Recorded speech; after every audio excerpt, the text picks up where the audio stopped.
Hello, everyone. Welcome to another episode of the podcast. Today, my guest is a friend of mine, Dwij Nirav. He's a final year student at CEPT. Today, we're going to talk about a lot of things about campus life at CEPT, about his previous studios, and also, most recently, he was awarded an Excellence, Gujarat Excellence Award for Best Studio Work, which was tutored by Kaivan Mehta.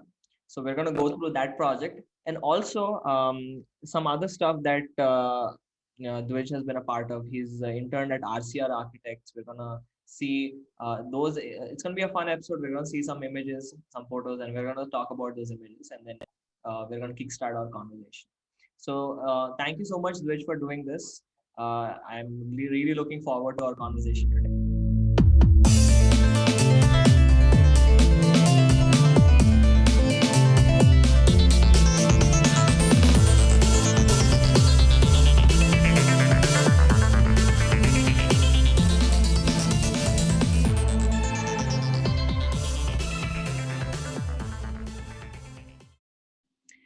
So we're going to start off with the first segment. We're going to start with campus life at CEPT. It's always colorful, vibrant, and very amusing. A lot of good things happening all the time.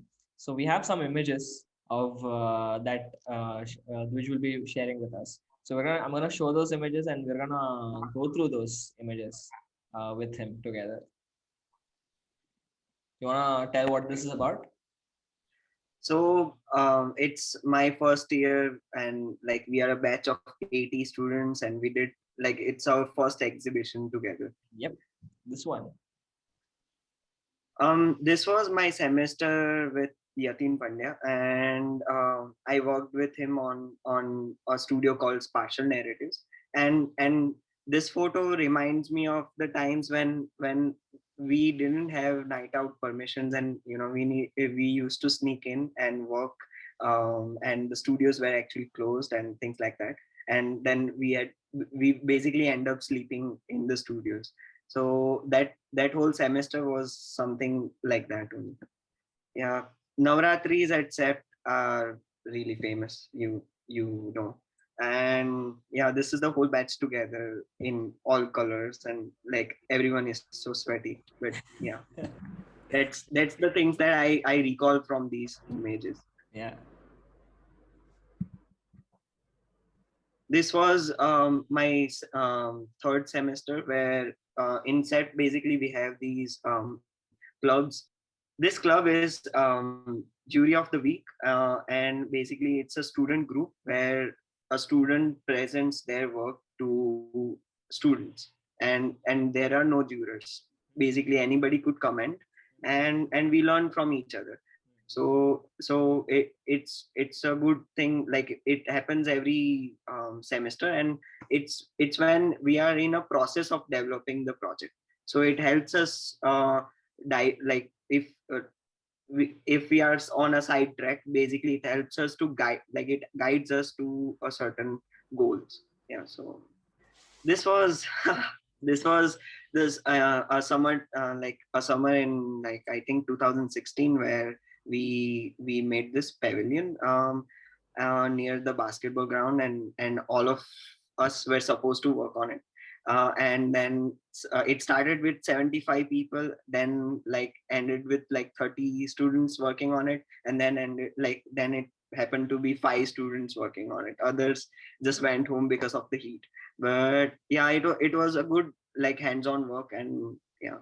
Were you amongst those 5 people who stayed till the end? Yes, because the roof was not there, and we had used a translucent sheet over it, and it was quite heavy, so we had to actually beg for people to come and help us put the sheet above, so that then we could fix it on site. So yeah, then it we were the 5 people, like there were 5 people that stayed, and then yeah. Yeah. So we're gonna go through the video, and then you can tell what's happening.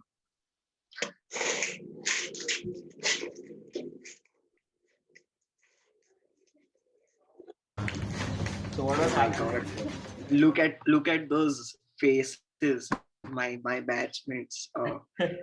It was a structures class, where we were supposed to make a model that basically cantilevers an apple on one side, and is a structure where if I remove the apple, basically it collapses.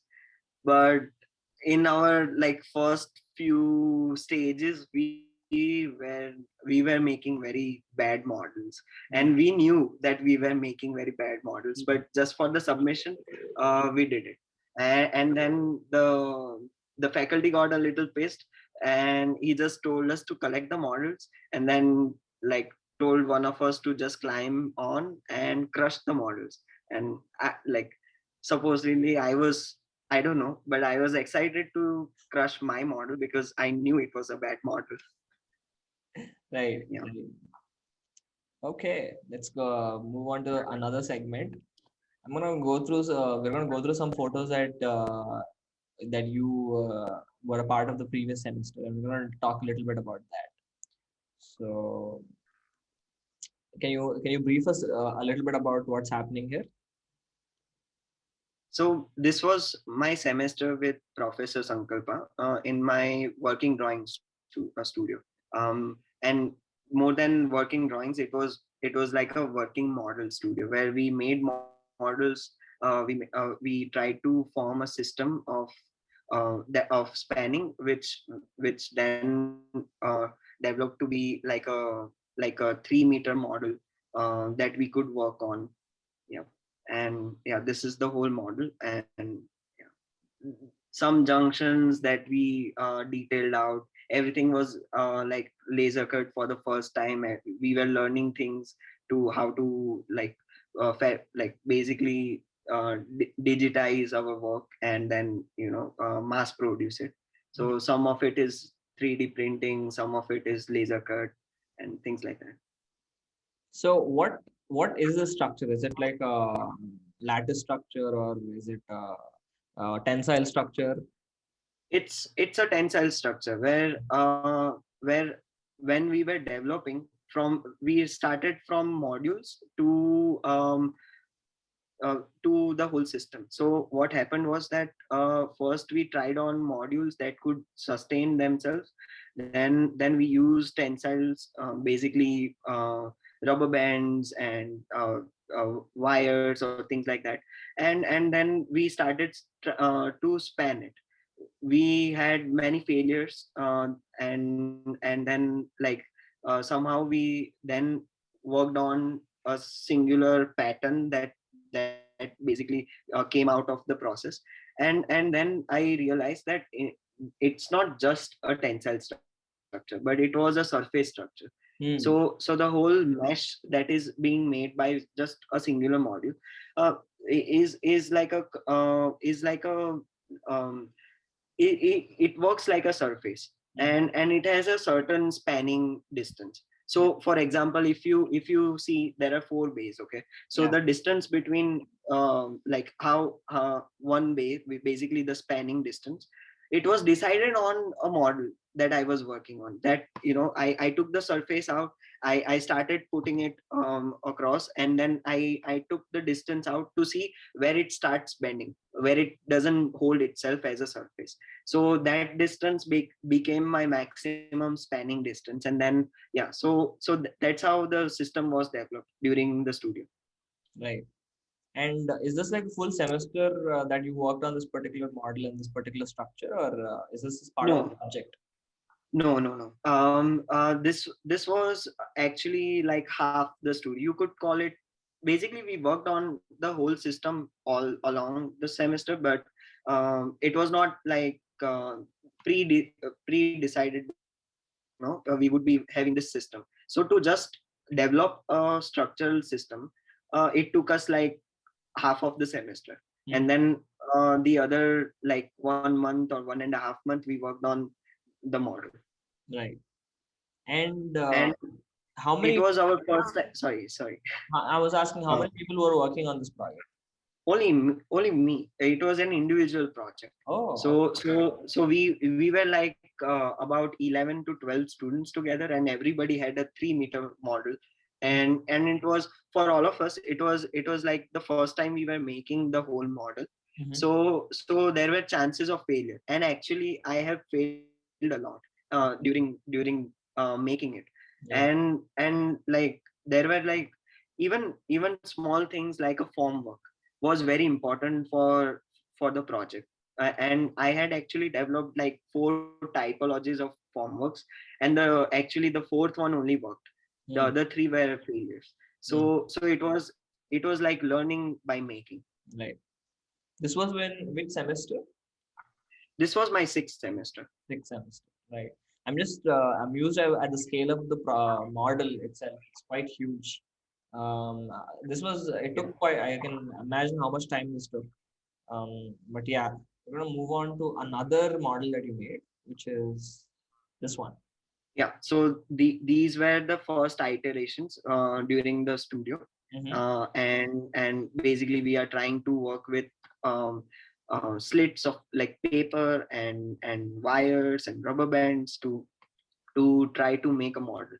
Hmm. This image shows the failures that we have gone through. Hmm. So they were things that we just learned from making.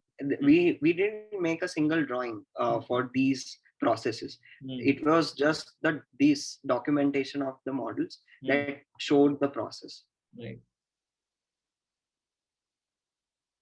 Developing a singular module, then a vertical system that basically helps me span vertically. Hmm. And yeah. But do you see these modules coming into fruition in like a practical real life project? Actually we had discussed about it, Hmm. that practically it might not work. Hmm. we, there were many other reasons. Hmm. We don't have the technology today. We have like material issues, the quality of materials, things like that. And also that even though like RCC slabs are basically very simple to make, they are very fast. Hmm. Sometimes these things take a lot of time, a lot of form work, and yeah. So yeah, this is me working with my teaching associate from the studio, and yeah, we are making models together. And like I remember this day was our mid semester, and I was standing the whole day Hmm. uh, making the model, and he was standing right beside me and like helping everyone out. So yeah. Nice. That's you again. Yeah. So this particular studio, is it purely based on construction, or was it also, does it had a design parameter behind the, like, was there like a program that you attached to it, and was there a building typology that you had to associate, attach this roof or structure? Mhm. Yeah, so the design stage, like the design proposal was not so important. The structure system was. But Hmm. yes, there was a design element given to the studio where we were supposed to make a pavilion and an exhibition space in outskirts of Ahmedabad. So the site basically was not important. The main key idea was to focus on the spanning systems and to make these models out. So yeah, the spaces were developed. Yes, there were discussions on how would an exhibition space work versus a pavilion and things like that. Yeah. Nice. So we're going to move on to the next segment. We're going to go through your portfolio. And this Mhm. portfolio was selected to get you into RCR Architects in Spain. Yes. So maybe we can see some of your projects and we can talk a little bit about that. Okay. So we're going to just go through your first project. Can you tell a little bit about this? Yeah, so this was like in collaboration with many people. My brother works like he has a foundation called Chat, and we basically try to design together and try to implement it on site. This project was proposed for a school environment appraisal program. So it is supposed to have like there were kits of parts that were designed specifically to develop an environment, like to increase the current conditions where the municipal schools are in. Mm-hmm. And the key element was the wall, where you have basically the wall folds according to the amount of people gathering. The central fold basically shows you that it could be used as a lecture area, like a yoga session could happen there, things like that. Versus on the other hand, on one end there are board games for students of a certain age, while on the other hand there are sand pits and children's slides and things like that to for kindergarten students. So yeah, one wall that basically threads in and connects the whole school environment. Right. This is your second project. So um yeah, this is actually a practical project that me and basic my family, my parents are architects, my brother is an architect. So my dad is working on a restoration project for Calico Dome. And during my time of internship, I worked with him also, and I worked on this project. wonderful. So a lot of technical aspects as well. Yes, there was a lot of learning, and with parents, especially my dad, it's always about work. So there was a lot of learning. Yes. This one is very recent and very relevant to our times. Yes. So during the COVID lockdown, me and my brother decided to work on a system where, like, similar to what we have worked for the school. So we developed a kit that could help us mitigate the COVID situation right now. So we developed a cell, quarantine cell. We developed how economical economical handcrafted basins and things like that. Then we and it was a collaborative work. Obviously, we had many people. We had design discussions together, and then we participated in a competition, KNDC, in 2020, and we were the runner ups for this competition. It was about making a quarantine design facility. Right. So I participate in many things. My and this is one workshop where we were looking into old city of Ahmedabad. Then the next project is fiction of landscape. Except we have many faculties that teach us. We have opportunity to interact with many of them because we get to choose studios each semester. So this was my fourth semester with Pratyush Shankar, and we the studio name was Fiction of Landscape. Right.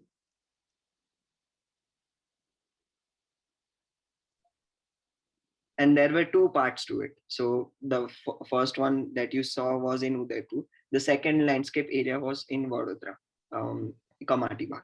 Mhm. So how much of time does it take? Like this is like a full semester work, or do you do multiple projects? So this studio that I was talking about was in two parts. 1 month was given to the previous exercise, and this was a larger thing where it was about like 2 months or 2.5 months Right. to work on it. So this was the project that you were talking about previously. Yes.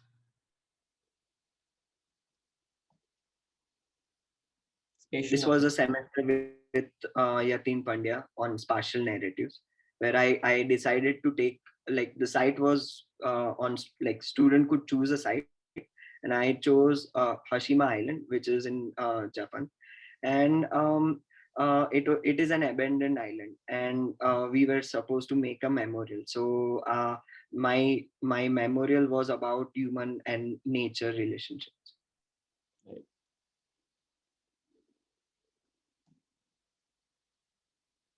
This is my working drawing studio with Mehul Bhatt.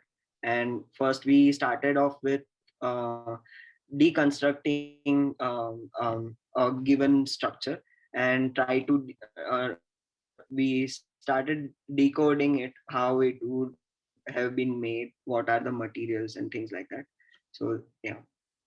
the second part to the studio was that we took a unbuilt project, and there were groups given. So we were divided into three groups, and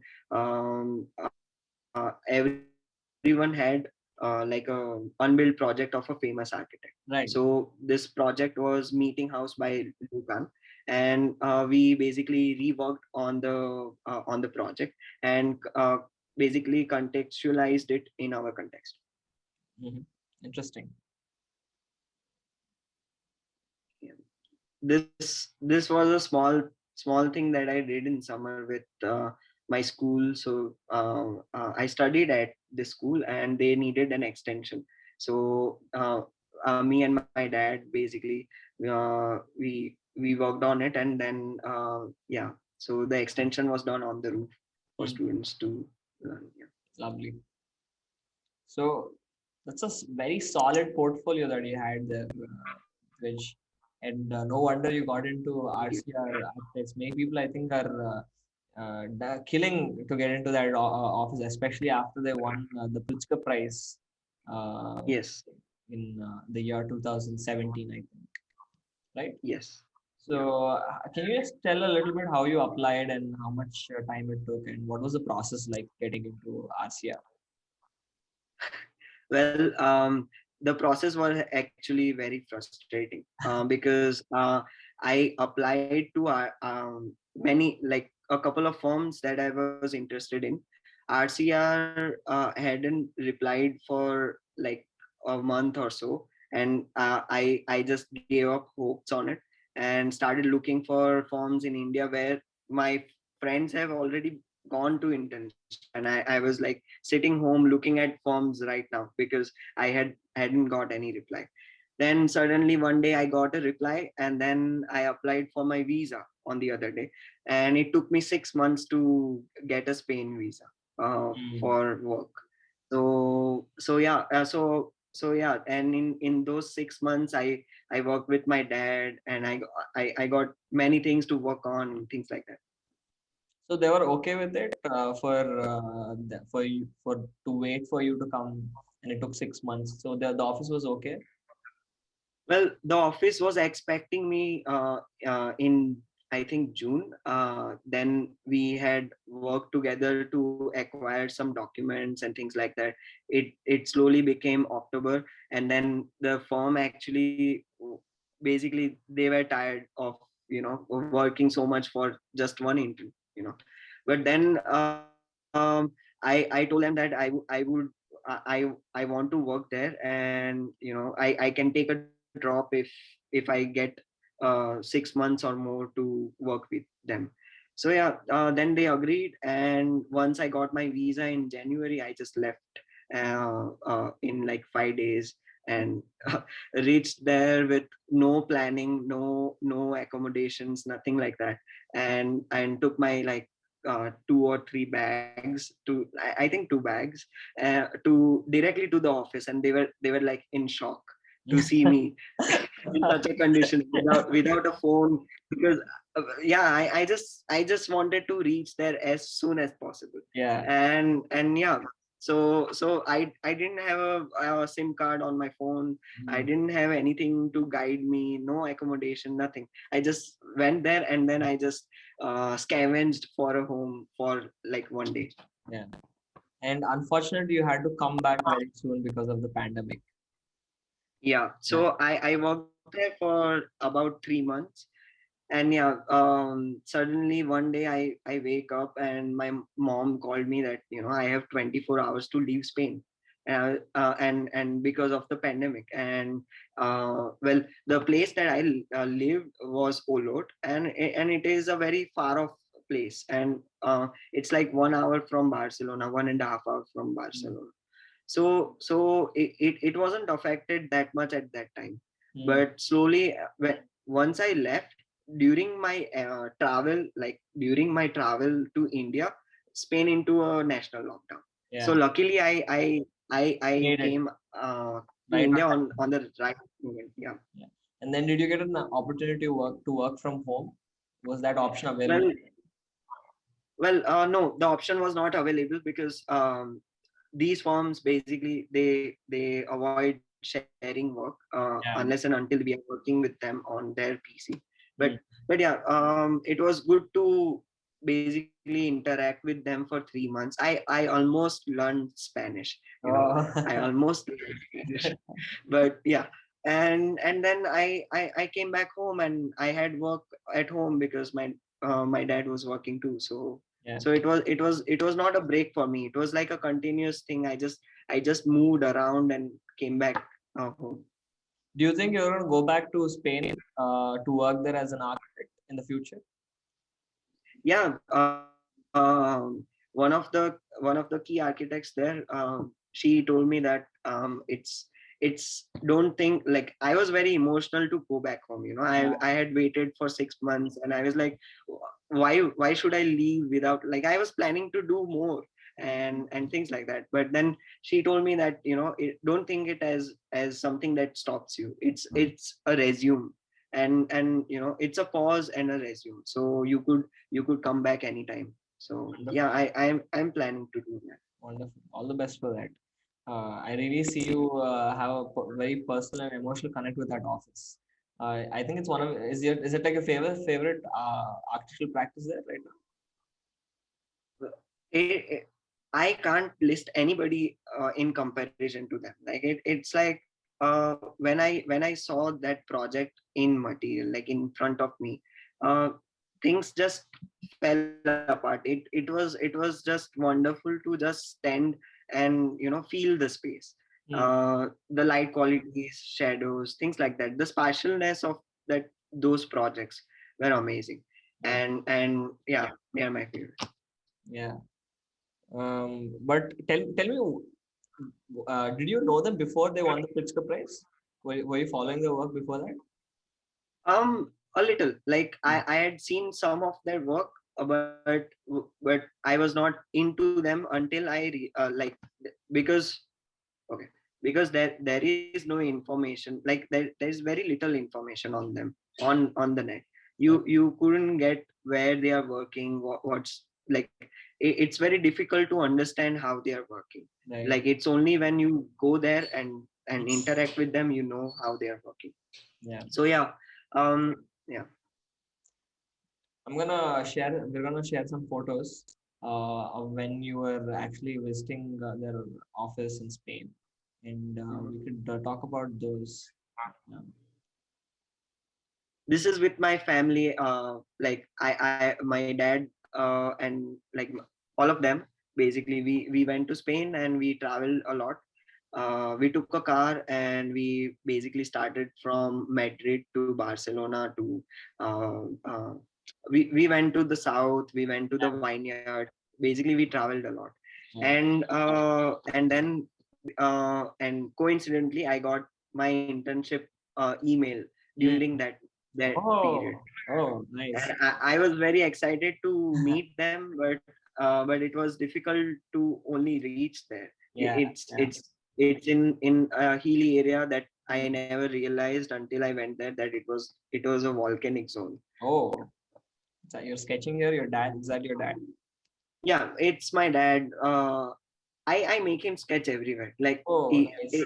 it's more fun to see him than actually sketch, because it's just so amazing to see the proportion without like him being taking like small scales and things like that to understand the proportion. He Yeah, just starts with one paper. It flows on to another paper, and it's like a whole sheet of sketch. beautiful. So yeah, that's my dad sketching at, I think, Toledo. And this is a Calatravas project. Yeah. This is Sagrada Familia. Yes. So it was pre-decided from all of us, my parents and me, that once we reach Barcelona, whatever time it is, we first go and just visit there. It was closed, and we had tickets for the morning, like the Mhm. next morning. Oh, But it was like a mandatory to go there at, yeah, even if it is the night, and just see the scale of it. yeah. This Barcelona. is my brother at Barcelona Pavilion, Mm. and yeah, I'm just into clicking photographs. I then I end up with no photographs of myself. But yeah, so That's true. I totally feel for you. It's a nice view of the city. Wow. Tell us what this is about. this is the Guggenheim Museum Hmm. from Bilbao, and there were many art exhibitions.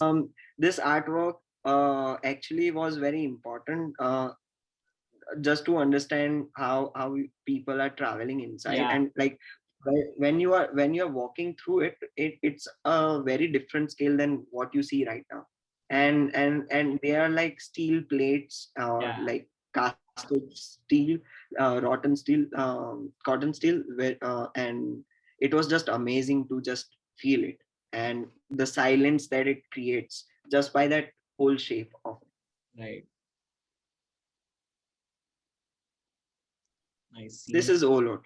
Hmm. This is the city, that this is the town that I lived in when I worked with RCR. Beautiful. Another beautiful landscape image. What's this?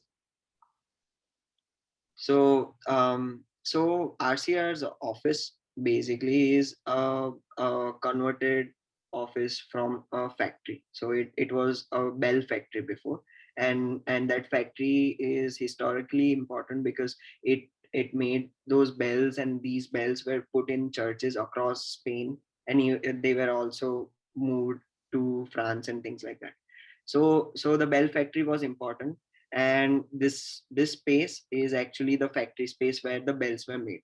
So the textures of the walls, the ground was left in such a condition, like in the same condition as they were discovered when they decided to make the office there. But And right now their office? This is their it's office. gathering. What? This is their office. This is their office. There are like four parts to the office. This is the first part where on the ground floor, where you have this.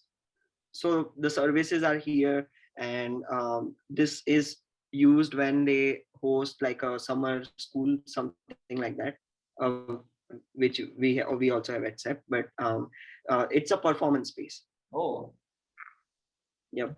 interesting. Very interesting. Oh, wow.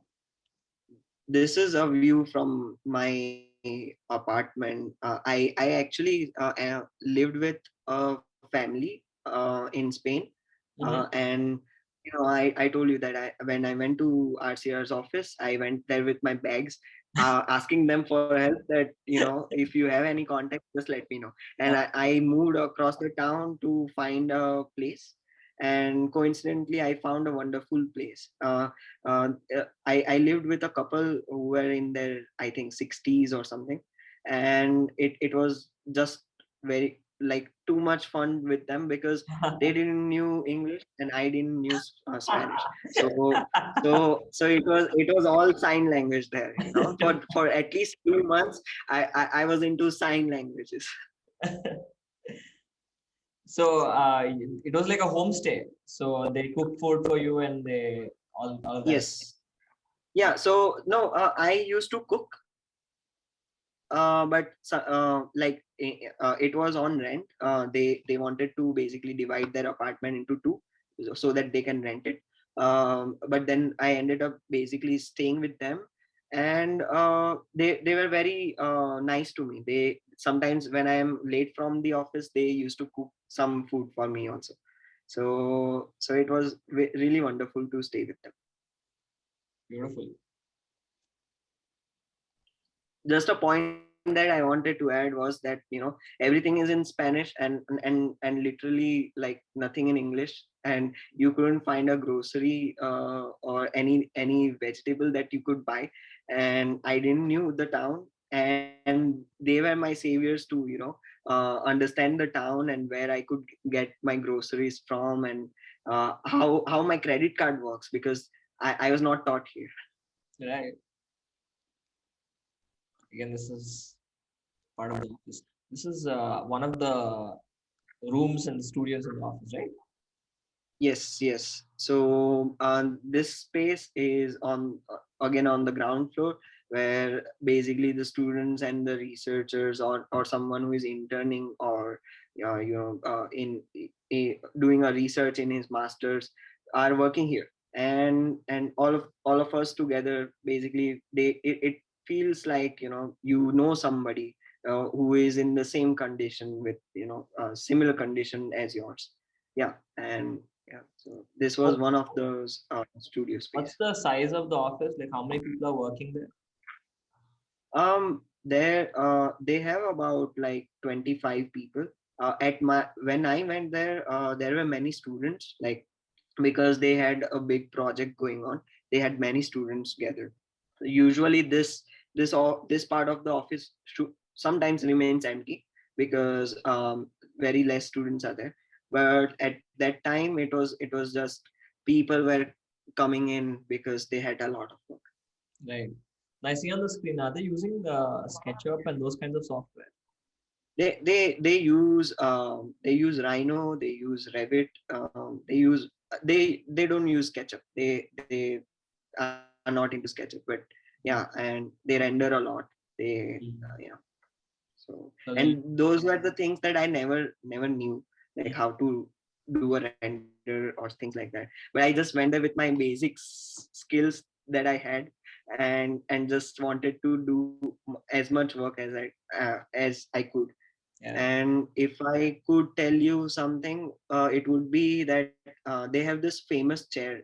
It's called the Iowa chair, and they use it in their every project. Okay, Mhm.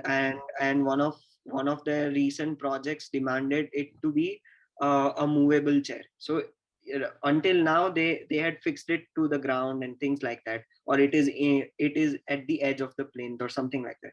But then they wanted it to move and stay on ground. So then I started working on it, because it was a very small thing to do. And then we talked about center of mass and things like that. And some things they won't understand, because language issues and things like that.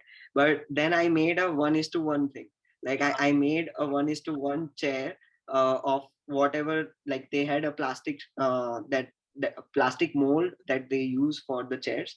And then I started adding up the base from, let's say, it was 5 centimeters to about 18, or precisely I think 19 centimeters, until it was stable enough to sit. So it was something that we it is a very small thing to do, but you learn a lot from these things. Yeah, and when you're working on this project, you said software was something, some things where you were not familiar with. So was it like a struggle? Were you like pressurized to learn these as soon as possible when you're working? Well, I just want to say that, if you go to RCR, there is a lot of struggle, Uh-huh. because their computers work in Spanish, Oh my and God. their softwares are in Spanish. Oh Okay. my God. So literally, when I went there, even though I knew a little of AutoCAD and a little of something, Photoshop or something, I didn't knew the softwares, because I couldn't understand what they were like, until I see a symbol or something. Yeah, yeah. So it was very difficult to actually work. But then once you start using them, you get used to it. And then I found ways to make it in English. And Right. this is the Dream Pavilion. They call it the Dream Pavilion, and it's a very famous part of the project. It's a conference room.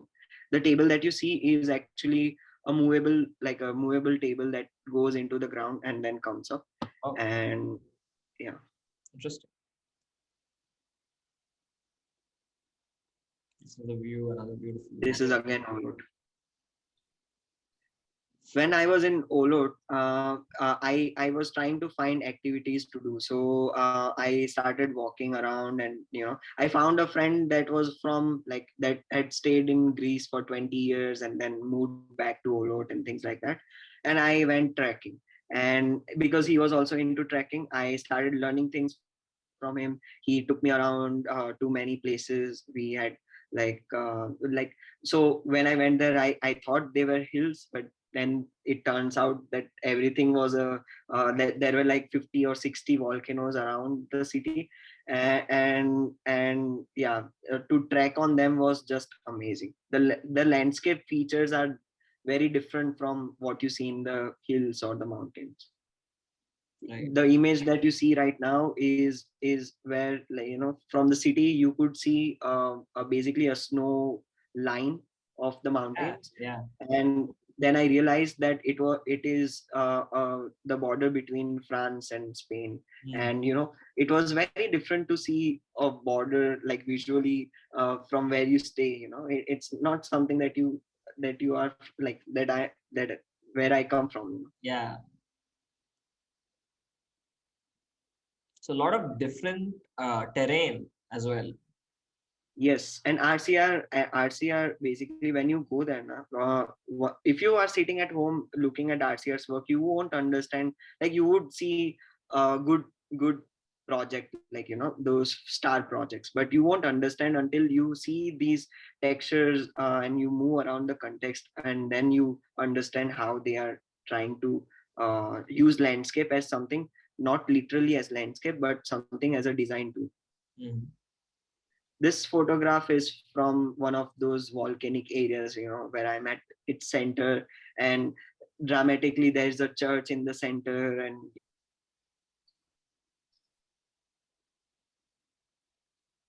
This is your room. yeah, so yeah, the ones very close to me, on both on right and left, are my host. Yeah. They were in their 60s, as I said. And these were their family and friends. And the one on my right, or the one in the black t-shirt, I used to trek with him a lot, and he is just an amazing guy. And he was completely, like, he was a complete stranger to me. But then once I started getting into the city, I just met people, and found friends to be with. And this is my birthday, my 23rd. Oh, so sweet. Oh wow.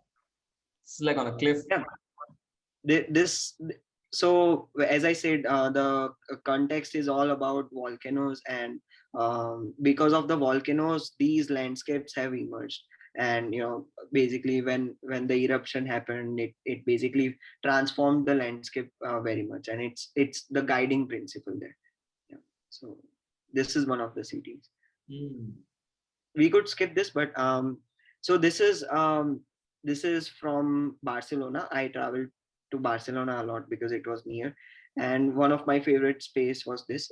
Actually, this used to be a water tank. Oh, So at a certain time, the building was the water tank, and the water was collected on the roof.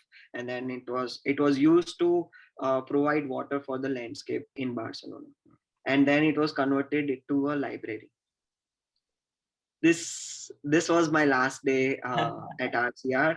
Uh, as I said, it was a very sudden thing to go back home, and everyone was shocked, not just me, because I was such an enthusiastic guy, with yeah. all my energy into the office. And the architects, they just gave me a very nice goodbye, with his, like, the architect used to make paintings for his conceptual sketches. And one of his paintings, he made it for me to take back home. And that was your reaction when you got to know that Yes, he's a gift this for was the most natural photo that you can see. I don't look so nice, but yeah, I was just in awe. yeah. Like, to get a painting from him was something very different. Like, was not expected. Yeah, that's so sweet of them as well. And what was your reaction like? What did you say back? Do they understand English quite well?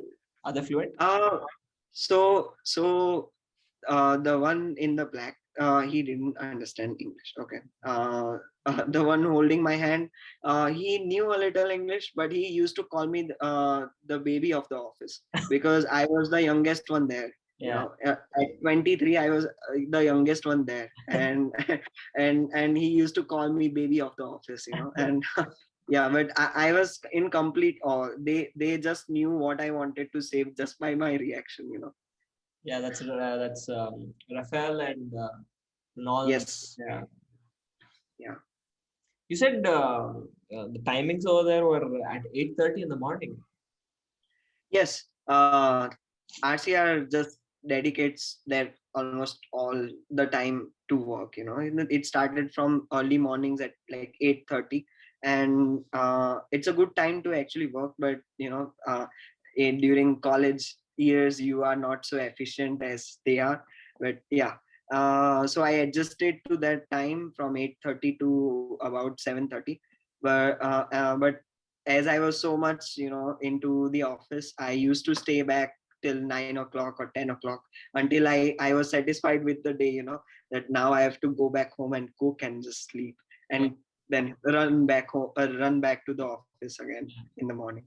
How did you commute in Spain? I used to live in the center of the city, and their office was just like 2 minutes away. It was not a city; it was a town. So it was just 2 or 3 minutes away, walking distance. This is the team that I worked with at RCR, and we were working on a certain project. And yeah, everyone was just so amazing to work with. They had their own, like, everyone comes from a different background. Some come from a different city, and or different country as well. So it was just nice to interact with all of them. Mhm. And you said this was actually originally a bell factory, and now I see you sitting on a huge bell. Yes. And the whole team. Yes, the whole office. Some of them were not there, but basically we celebrate everyone's birthday there. So in the morning, somebody would bring a cake and things to eat, and we would just come down for like 15 minutes. It's a coffee time break, and we utilize it to celebrate someone's birthday or something like that, or somebody who is leaving, and yeah. So this was your birthday at the time or someone else's birthday? No, someone else's birthday. Yeah. And this is which part of the studio? This is the library or? Yeah. So this is actually from the entrance. Basically, when you take a right, you go to this zone where they have a pantry. So this is the entrance part of the office. The one behind that you see is the performance space that I was talking about, and on the right you see a material library, which basically continues to the architect's office above and becomes a personal library. Ah, interesting. So the three principal architects at RCR, Yes. and you're standing on the table. Yes, because they told me to stand on it first. It was on the ground, okay, and then Raphael just went there and started taking it up, and trying to make it more, I don't know, like, it was just so emotional for me, Yeah, to just be with them yeah, at that moment. So I'm yeah. sure. Yeah, and I'm sure they really liked you. I think they definitely really liked you. You seem to be a very enthusiastic person during the office, and also a sweet corner because you're the youngest at the office as well. Yeah, and I think one of my colleague there came to me personally and told me that they don't give this kind of a goodbye to like anyone. Uh-huh. Like, it was like one of their rare moments to come down to the conference room and tell somebody goodbye with a painting and things like that. It was just like they made it such so easier for me to come back home, because it was Yeah. it was just emotionally very difficult to leave my work and come back to home. This whole story, it's really hilarious when you say that suddenly you popped up at their office and suddenly you're going back. So even I think they were confused, how did this guy come, why is this guy going? So it shows how much passionate you are about getting into their office. And I'm sure they saw that genuinity in you. Well, when you are accepted at an office, basically you have to go there with your complete enthusiasm. Like, the like most that you can give to the office, because it's something that will pay you back someday. So some of my colleagues told me that I was kind of a energy bomb that just came there, uh, took made some noise and then went back home. But it was just amazing time. Yeah. Great. But anything else at the office that you want to share? Like, what are the kind of projects that they're doing right now when you went there to the office? So they have multiple projects. When I went there, I didn't knew any of them, like any currently work, like any of the projects that they were currently working on. But they were working on a residential project at one hand, another with multiple, like a large facility, one with a museum, like. So there were multiple projects going on, and they were of a different context. So it was a very difficult thing to, for me at least, to go to the site and understand things. But where I lived there, like in Olot, they have many projects around in the context. So I actually bought a cycle for like 20 euros or something, and I used to cycle it to see those projects. Go to those places and just move around and try to understand what they've done. And then once I come back to the office on Monday, I would basically at lunchtime sit with everyone, almost everyone, and try to make a discussion out of it. Like, what were the key things that I understood from the project? And Yeah, wonderful. And was this a Monday to Friday office, or you work on Saturdays as well? yeah, no, it was a Monday to Friday office, but sometimes, like, usually Olot in on Sundays is a dead city, like a dead town, because nobody gets out.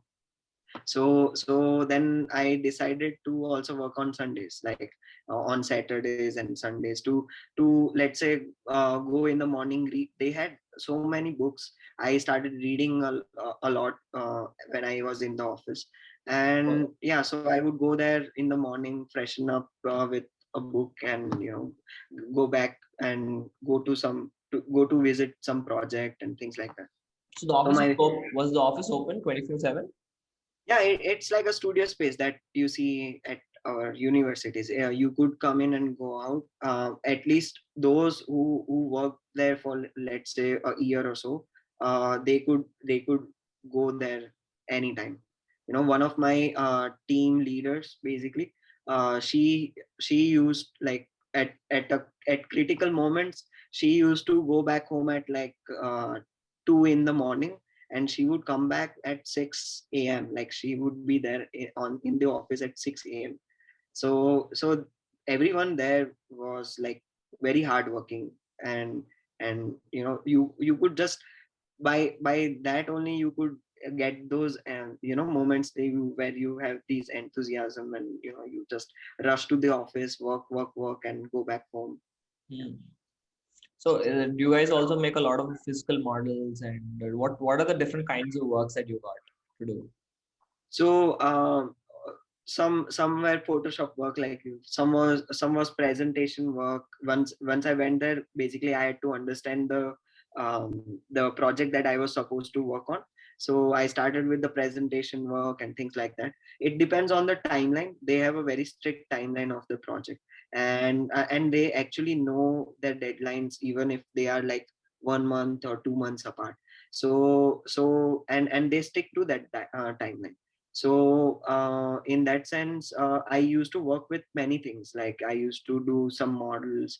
I used to document things from that for them. I used to read. I used to do AutoCAD things, like drafting things, and yeah, so all kinds of things.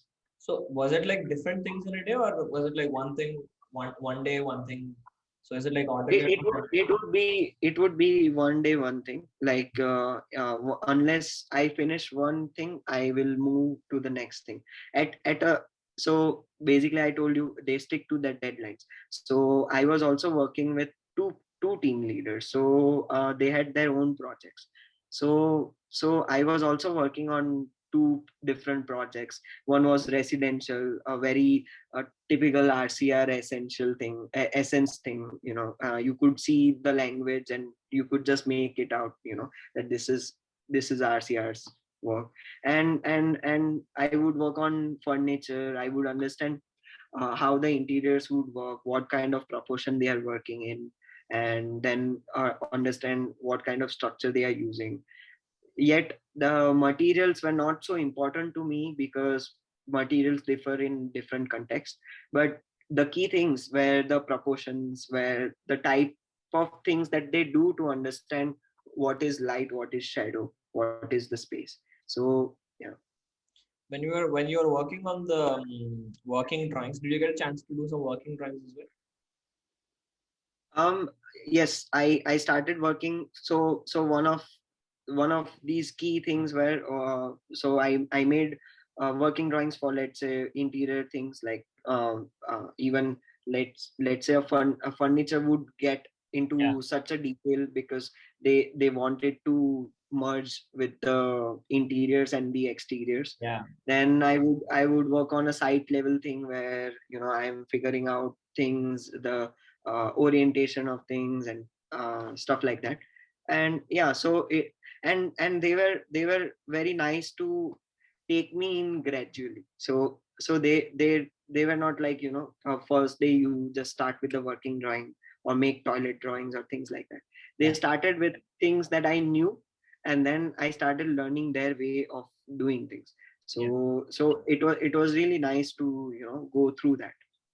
So the reason I was asking that is if you were doing working drawings, you said everything was in Spanish, the software and all that. So when you had to annotate the drawings, how did you do that part?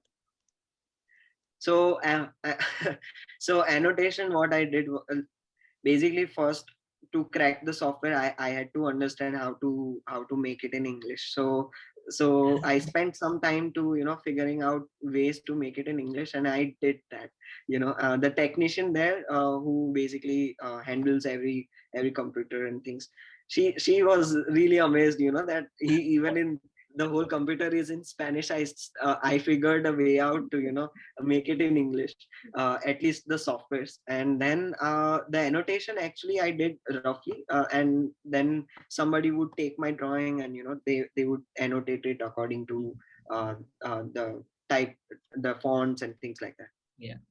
So was there like an international team as well from other countries? Yes, I mean, everybody was working on different contexts, different projects, and everybody was from a different background. So I from my team, there were people from Italy, there were people from Greece, and some the girl that you see here in brown is from Mexico.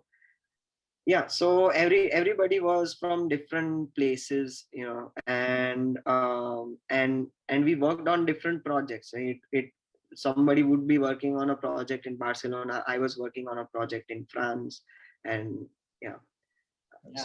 and Portugal. So there were two projects that were outside the country that I couldn't visit, unfortunately. But yeah. Yeah.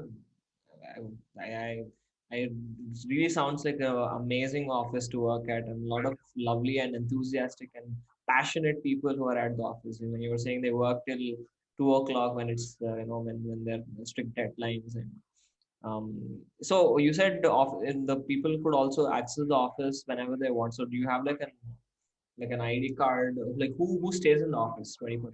Basically, they use a fingerprint machine, and I couldn't get in the office. I usually call somebody up who is inside already, and then I could use my fingerprint only to get out. so Oh. so I was free to go out, but once I couldn't walk in anytime. It would be very embarrassing for me to call them and tell to open the door at 9 o'clock in the morning. So it would be like 8:30 sharp. And yeah, Yeah, the beautiful. office was really inspiring. like in terms of its proportion, the materials they were used, the tables that you see in the image right now is a 4-meter cantilevered table. What? Yeah, so it has no bottom thing. And it's like a very heavy table, cantilevered from 4 meters, and I was walking on it to see whether it breaks or not. And I was just like, when I went there, I saw that table and I was like, what is happening? Like it's just a horizontal line. And there were other things, a table could inspire you, an unbuilt space could inspire you, that the performance space inspires you, things like that. So there were many things that I learned just by going there. Beautiful. I wish I could go on about this. I have so many questions, but since we're running short of time, we're gonna go to a final segment, which is your recent studio project, which was tutored by Kaivan Mehta. So can you just briefly, as I open your project, briefly introduce us to, you know, the brief of the studio?